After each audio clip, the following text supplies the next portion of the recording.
চৌধুরী বাড়িতে এসেই স্মৃতি ফিরে পেয়ে অতনুবাবুর থেকে সমস্ত সত্যিটাই সকলের সামনে স্বীকার করালো রূপা। অনুরাগের ছোঁয়ার পরবর্তী পর্বে নতুন চমক, সেই চমক নিয়েই আজকে আমি তোমাদের মাঝে আলোচনা করব। তো চলো আলোচনা শুরু করা যাক। রূপাকে হসপিটালে ভর্তি করায় সুদীপা।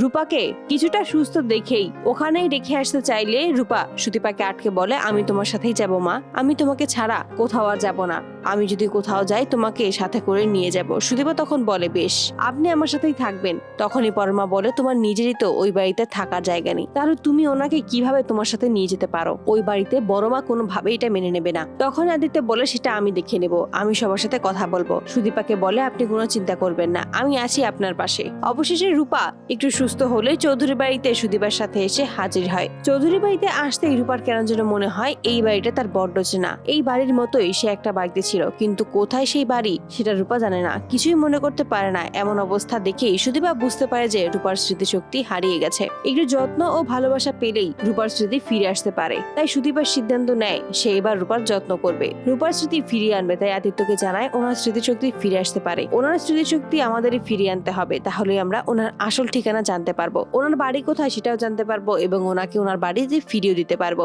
এতে করে আদিত্য রাজি হয়ে যায়। সুদীপার যত্ন ও ভালোবাসার মাধ্যমেই রূপা সম্পূর্ণ সুস্থ হয়ে ওঠে এবং ধীরে ধীরে রূপার সমস্ত স্মৃতি ফিরে আসতে থাকে। এক পর্যায়ে রূপার সমস্ত স্মৃতি ফিরে আসে। সে বুঝতে পারে যে এতদিন সে যার কাছে ছিল, যে তাকে সেবা করেছে, সে আর অন্য কেউ নয়, তারই মেয়ে সুদীপা। সুদীপাকে এই বিষয়টা জানাবে তার আগেই শুনতে পায় যে অতনুবাবু ও পিসি আড়ালেই সুদীপাকে নিয়ে কিছু কথা বলছে। তাই আড়ালে দাঁড়িয়ে এই সমস্ত কথাই শুনতে থাকে। সেখান থেকে জানতে পারে যে তার যমজ মেয়ের ব্যাপারে অতনুবাবু সমস্তটাই জানে। তাই সকলের সামনেই অতনুবাবুকে ভয় দেখিয়ে জোর করে সত্যিটা স্বীকার করাতে বাধ্য করে রূপা। অবশেষে অতনুবাবু সকলের সামনেই স্বীকার করে নেয় যে পরমার অন্য কেউ নয়, তারই যমজ মেয়ে সুরূপা। বন্ধুরা, তোমরা কি চাও যেন এভাবেই স্মৃতি ফিরে পেয়ে অতনুবাবুর থেকে সমস্ত সত্যিটা স্বীকার করায় যে পরমাই হলো তার মেয়ে সুরূপা? আমাদের এমন ভিডিও আরো পেতে চ্যানেলটি সাবস্ক্রাইব করে পাশেই থেকো। দেখা হবে পরবর্তী ভিডিওতে, ততক্ষণ অবধি ভালো থাকবে।